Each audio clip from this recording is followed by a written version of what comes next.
Hi. Cartilage పోతే ఇంకెప్పటికీ రాదా? Are cartilage వచ్చే మార్గం ఏమైనా ఉందా? నేను మీ doctor Rajasekhar, consultant orthopaedic surgeon, Visakha knee clinic, Madhurawada. Cartilage అనేది ఏంటంటే మన 2 ఎముకల మధ్యలో చివర్లో ఉండే అత్యంత స్మూత్ సబ్స్టెన్స్.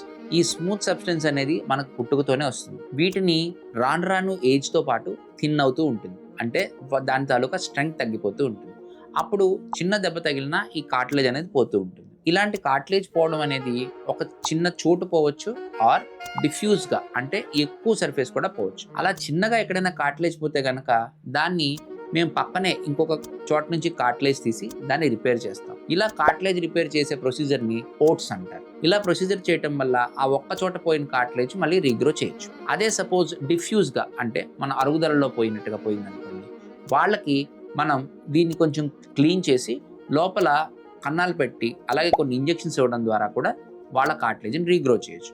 ఇది ఒక లెవెల్ వరకు చేయొచ్చు. అదే గనక ఇలా కంప్లీట్‌గా గనక మొత్తంగా పోయిందనుకోండి, ఆ కార్టిలేజ్‌ని రీగ్రో చేయడం అవుతుంది.